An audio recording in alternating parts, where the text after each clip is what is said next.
Kenya में रथ यात्रा, कृष्णा आरती, Mauritius भगवान शिवा की 5th टॉलेस्ट स्टैचू, घाना में गणेश चतुर्थी, उनकी देवी आरती, युगांडा के हिंदू भक्त, सूडान की ट्रेडिशनल वेडिंग सेरेमनी और वहाँ के यज्ञ। इंडिया से हिंदू सबसे ज्यादा कहाँ पे माइग्रेट होते हैं? Western countries, right? African countries तो नहीं, लेकिन एक prominent international think tank प्यू research centre के डेटा के हिसाब से अकेले अफ्रीका में ही पूरे यूरोपियन कॉन्टिनेंट से 2.5 गुना ज्यादा हिंदूज है। क्या ये हिंदूज इंडियन माइग्रेंट्स नहीं बल्कि अफ्रीकन हिंदूज है? Top 30 countries with highest Hindu population में भी 4 देश तो सिर्फ अफ्रीका से ही है, जबकि यूरोप से खुद सिर्फ 2 ही देश है, गिब्राल्टार और यूके। ये है घाना, अफ्रीका की कंट्री जिसमें 10 सालों में हिंदूज की आबादी 12,000 से 2.5 लाख हो गई है। क्या अब ज्यादा से ज्यादा अफ्रीकन हिंदूज बनते जा रहे हैं? Well, actually it's not all that surprising, क्योंकि अफ्रीका के कई सारे कल्चरल प्रैक्टिसेस हिंदुइज्म से एक्चुअली काफी मिलते हैं। मुंदरी नाम की एक मेजर अफ्रीकन ट्राइब ऐसी है जो काउज, गाय को प्रोटेक्ट करने के लिए लिटरली AK-47 भी चलाने को तैयार है। फैक्चुअली भी देखे तो कुछ अफ्रीकन ट्राइब्स काउज को गॉड विथ वेट नोज कहते हैं और उन्हें देवलोक यानी कि गॉड्स रेल्म और भूलोक यानी कि अर्थ के बीच का एक स्पिरिचुअल कनेक्शन मानते हैं। प्लस काउ यूरिन, इन कल्चर्स में भी काउ यूरिन के एंटीसेप्टिक प्रॉपर्टीज को काफी स्ट्रॉन्गली बिलीव किया जाता है। कहीं ना कहीं ये काफी ज्यादा सिमिलर है हमारे हिंदुइज्म से। ऑल्सो जरा इन्हें देखो, ये है अफ्रीकन गॉडेस मामी वटा, जिन्हें अफ्रीका के 20 से ज्यादा देश और 50 से ज्यादा कल्चर्स पूजते हैं, वर्शिप करते हैं। एंड क्या आपको ये किसी तरह से सिमिलर नहीं लग रहे हैं? यस, ये बिल्कुल हमारे हिंदू गॉड शिवा की तरह दिखते हैं। फिजिकल अपीयरेंस, गले में नागराज से लेकर उनकी आइडेंटिटी यानी कि मामी वटा एक वाटर एसोसिएटेड डेटी है, वहीं सबको पता है कि शिवा की जटाओं से गंगा बहती है, ऐसे माना जाता है हिंदुइज्म में। अफ्रीकन डीटी ओगुन को भी देखे तो उनका अपीयरेंस भी मुरुगन स्वामी की तरह काफी ज्यादा सिमिलर है। और इजिप्शियन गॉडेस आइसिस और काली माता के सिर्फ फिजिकल फीचर्स ही नहीं बल्कि कैरेक्टरिस्टिक्स भी काफी ज्यादा सिमिलर है। उनके लिए भी ये डीटी फीमेल पावर और डिस्ट्रक्शन को रिप्रेजेंट करती है। इस सब से यही समझ में आता है कि इंडियन कल्चर और अफ्रीकन कल्चर एक दूसरे से काफी ज्यादा कनेक्टेड है, विच मेक्स मी थिंक कि ये कनेक्शंस आखिर कितने पीछे तक ट्रेस कर सकते हैं हम लोग। वेल, एक पॉपुलर बिलीफ के अनुसार वास्को ड गामा, जो समुद्री रास्ते से इंडिया आने वाला है पहले यूरोपियन माने जाते हैं, दरअसल उसे अफ्रीका में मौजूद एक गुजराती ट्रेडर इंडिया तक लेकर आए थे, ऐसा माना जाता है। अब ये तो एक पॉपुलर बिलीफ है, लेकिन जब हमने इस दिशा में थोड़ी और छानबीन की तब पता चला कि ये इंडो अफ्रीकन रिलेशंस तो सेंचुरीज ओल्ड है। इतना कि कुछ अफ्रीकन ट्राइब्स तो खुद को भगवान राम के बेटे कुश के डिसेंडेंट्स मानते हैं और खुद को कुशाइट्स ये कहते हैं। एक्चुअली जब एक इंडियन मंक स्वामी कृष्णानंदा इथोपिया के किंग हेली सेलेसी से मिलने गए थे और उन्होंने किंग को रामायण गिफ्ट की, तब किंग हेली ने उस बुक को देखते हुए तुरंत कहा कि उन्होंने तो ये बुक ऑलरेडी पढ़ चुकी है क्योंकि वो खुद एक कुशाइट है।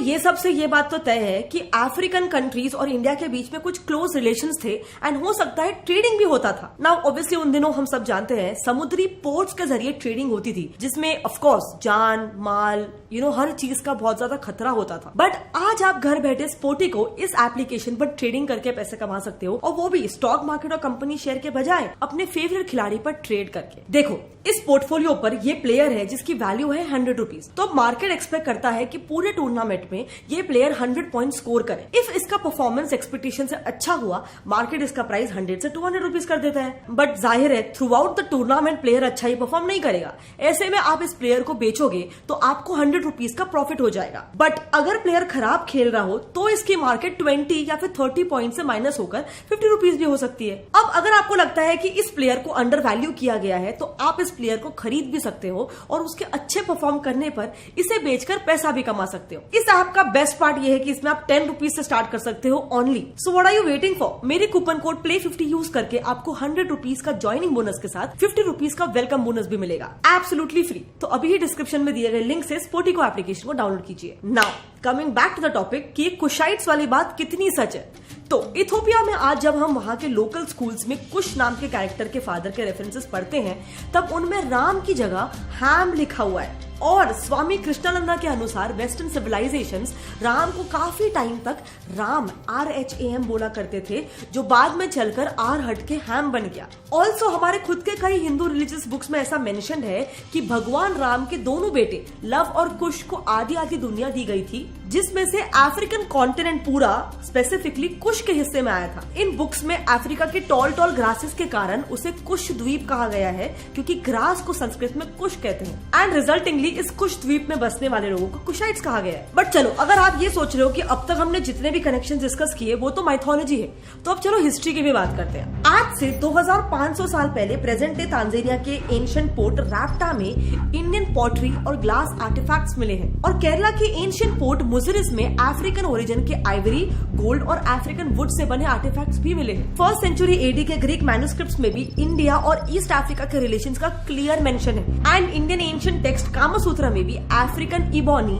स्पाइसेस और ऑस्ट्रिच फेदर्स का मेंशन किया गया है। इसके बाद आते हैं मॉडर्न टाइम्स पर। मॉडर्न टाइम्स में अफ्रीका में हिंदुइज्म का एक बूम शुरू हुआ था कॉलोनियल पीरियड में, जब ब्रिटिशर्स द्वारा इंडियंस को लेबरर्स के तौर पर अफ्रीका के अलग अलग हिस्सों में, जैसे कि मॉरिशस हो गया, साउथ अफ्रीका, युगांडा और घाना, ऐसे एरियाज में ले जाया गया था। और तो आप मानोगे नहीं, मॉरिशस के फादर ऑफ नेशन भी इंडियन ओरिजिन के ही है। ऐसा इसीलिए क्योंकि मॉरिशस वो पहला अफ्रीकन देश था जिसमें 1834 से 1920 के बीच करीब 5 लाख इंडियन लेबरर्स पहुंच गए थे, जिनमें से फिर 2/3 वहीं परमानेंटली सेटल भी हो गए थे। इन सेटलर्स का वहां पर आज इन्फ्लुएंस इतना बड़ा है कि पिछले कुछ दशकों से वहां के प्रेसिडेंट्स और पीएम्स भी हिंदू कम्युनिटी से ही बन रहे हैं। देन दूसरा देश है युगांडा, जिसमें अगेन मॉरिशस की तरह, लेकिन उससे हल्का सा कम, करीब 40,000 इंडियंस को एज लेबरर्स ले जाया गया था। लेटर जैसे ही कॉलोनियलिज्म खत्म हुआ, अगेन काफी इंडियंस वहीं रुक गए और इस सेटल्ड इंडियन कम्युनिटी का इवेंचुअली वहां डोमिनेंस इतना बढ़ गया कि युगांडा की 90% इकोनॉमी चलने वाली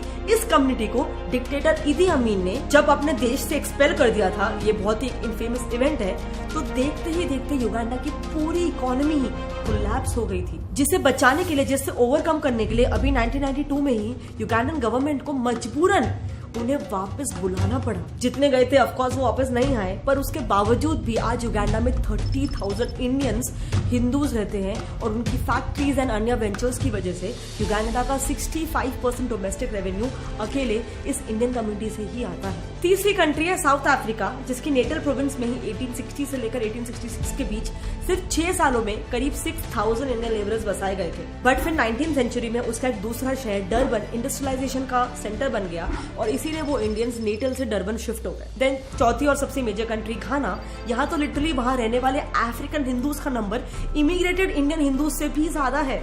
इनके बनने की शुरुआत हुई थी वर्ल्ड वॉर 2 के दौरान, जब ब्रिटिशर्स की तरफ से लड़ रहे इंडियन सोल्जर्स वॉर के बाद वहाँ पर जाकर परमानेंटली सेटल हो गए थे। वहाँ सेटल होते वक्त ये सोल्जर्स ऑफकोर्स अपने रिलीजन को भी वहाँ पर साथ लेके चले गए, बट फिर हुआ ये कि क्योंकि वहाँ पे लोगों को फोर्सफुली हिंदुइज्म में कन्वर्ट करने की कोशिश नहीं की गई, अपने आप धीरे धीरे वहाँ के लोकल्स भी हिंदुइज्म से काफी अट्रैक्ट और इन्फ्लुएंस होने लग गए थे। एंड यही वजह है कि इस देश में हमें हमारे सबसे इंपॉर्टेंट क्वेश्चन का जवाब भी मिलेगा कि अफ्रीकन को आकर हिंदुइज्म अपनाकर क्या मिल रहा है, क्योंकि मिशनरीज की तरह कन्वर्ट होने के लिए अफ्रीकन को पैसे बांटने का पर्सनली हमें कोई प्रूफ नहीं मिला है। एंड इसीलिए जब हमने हल्का सा और रिसर्च किया, we got this information. African Hindu monasteries, ये 1975 में बना घाना का पहला हिंदू टेम्पल या फिर मोनास्ट्री है, जिसे स्वामी घनानंद सरस्वती जी ने बनाया था। स्वामी घनानंद जी के पेरेंट्स ओरिजिनली क्रिश्चियंस थे, पर जब स्पिरिचुअलिटी से जुड़े अपने कुछ सवालों को लेकर वो इंडिया आए, तो ऋषिकेश के स्वामी कृष्णानंदा से इंस्पिरेशनल और शिक्षा लेकर वो खुद एक हिंदू स्पिरिचुअल लीडर में कन्वर्ट हो गए और फिर इन्हीं हिंदू प्रीचिंग्स को अपने होम कंट्री घाना में फैलाने के लिए उन्होंने कैपिटल अक्रा में वहाँ के पहला हिंदू टेम्पल भी स्थापित किया। आज इस टेम्पल का इन्फ्लुएंस बहुत ज्यादा है। इनफैक्ट इसकी एक स्टोरी भी काफी वर्ल्ड वाइड पॉपुलर है, जिसमें ऐसा बताया है कि एक मुस्लिम लोकल जमार बारूडी अपनी मुस्लिम आइडेंटिटी मेंटेन करते हुए भी सिर्फ अपने मन की शांति के लिए इस मंदिर को विजिट करते हैं। अब अफ्रीकन हिंदूज क्यों बन रहे हैं, अगर इस पर हल्का सा और सोचे तो ऐसा भी हो सकता है शायद कि कुछ लोगों के लिए ये सिर्फ एक रिलीजन नहीं है, बल्कि रेसिज्म को रोकने का भी एक तरीका है। भक्ति तीर्थ स्वामी के जरा ये स्पीच सुनिए। Is simply being used by the soul. If we develop that genuine understanding, then there is no difficulty in you having a white coat or he having a red coat or me having a black coat. These distinctions no longer become such a dominant factor in one's life. Clearly वो वो भगवत गीता की मदद से ज्यादा socially accepted feel करते हैं और इसीलिए वो इसी की मदद से रेसिज्म को खत्म भी करना चाहते हैं। ऑल्सो अगर ओवरऑल देखा जाए तो एक और एक पर्सपेक्टिव है, हर एक इंडियन फॉरेन कंट्री में इंडिया का गुडविल एम्बेसडर होता है। एंड लकीली अगर हम लोग मॉडर्न हिस्ट्री की ही बात करें तो पिछले 250 इयर्स से इंडियंस दूसरे कंट्रीज में बसते आए हैं एंड ओवर द पीरियड वो उन देशों के मोस्ट सक्सेसफुल एंटरप्रेन्योर्स भी बने। सो क्या ऐसा नहीं पॉसिबल है कि जैसे वेस्टर्न कंट्रीज को सक्सेसफुल मानकर हम इंडियंस उनकी हर एक चीज को रेप्लिकेट करने की कोशिश करते हैं, क्या वैसा ही कुछ इफेक्ट अफ्रीका के सक्सेसफुल इंडियन डायस्पोरा का वहाँ के इंडिजिनस पॉपुलेशन पर नहीं हो रहा हो सकता? ये भी तो one of the major reasons हो सकता है कि अफ्रीकन हिंदुइज्म को अपना रहे हैं। अब ऑनेस्टली ये प्योरली एक थॉट है, लेकिन मैं जानना चाहती हूँ कि इस पर आपका क्या कहना है, आपके जो भी ओपिनियन। तो गाइस ये थी आज की वीडियो। तो देखा ही आपने कि क्यों अफ्रीकन जो हैं वो इतने ज्यादा हिंदू हो रहे हैं, क्योंकि आपको पता ही है कि उन्होंने पूरी एक हिस्ट्री हमारे सामने खोल के रख दिया कि वहाँ राम जी जो के मतलब थे सीता जी के पति थे, उनके जो बेटे लव और कुश जिनका वो बोला जाता है, और कुश बोलते हैं कि ये अफ्रीका जो है ना यहाँ पे मतलब बोलते हैं कि यहाँ थे, इस वजह से बहुत ज्यादा लोग है ना इस तरफ आ भी रहे और यहाँ पे हाँ हिंदुइज्म की तरफ आ भी रहे। यहाँ पे बोल रहे हैं कि जैसे हमने एक मंदिर देखा था ना जो कि फ्रेंड्स ये थी आज की वीडियो बहुत ज्यादा इंटरेस्टिंग थी और जब हिस्ट्री के बारे में जाना जाता है तो फिर बहुत ज्यादा मजा आता है कि इतने 100 साल पहले क्या हुआ था और किस तरह से इंडिया का जो सनातन धर्म है वो इंडिया से निकल के पूरी दुनिया में फैल गया। जैसे मैंने घाना की बात की, नो डाउट घाना में बहुत ज्यादा हिंदू रहते, 13,000 हिंदू से 2 लाख प्लस हो गए ना, 2,13,000 अपने खुशी से हिंदू धर्म को अपना रहे हैं, हिंदू धर्म को अपना रहे हैं। और ये जहाँ जहाँ भी इंडियंस रहते हैं अभी बस चुके हैं, तो वो अंग्रेजों के जमाने में। चलिए ये वीडियो जो है वो खत्म हो चुकी है। वीडियो में एक चीज जो एक बात की गई ना कि ये रूहानियत की जो स्पिरिचुअलिटी है उसकी वो बात की गई। तो यहाँ पे मैं ये कहना चाहूँगा कि अगर आपको एक दुनिया की बात करना चाहूँगा, किसी भी रिलीजन को वो करते हुए इस्लाम को या किसी भी इस्लाम की बात नहीं करना चाहूँगा। यहाँ पे जो रूहानियत होती है, स्पिरिचुअलिटी होती है, वो जनाब आपको सुकून जी देख लें जी, रीजन के हिसाब से वो अपनी अपनी मिथ होती है और उन्होंने एक प्रॉपर जो है उस चीज़ की हिस्ट्री निकाल के सामने रख दी है क्यों है।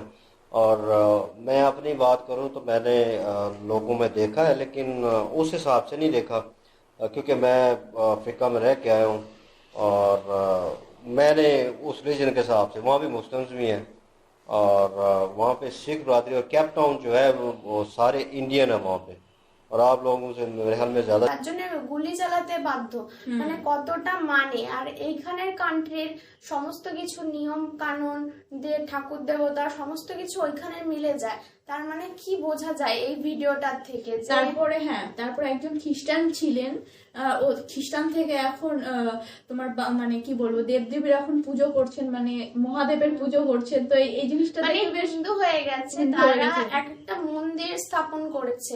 মানে এখান থেকে এসে কি হলো কি জানি।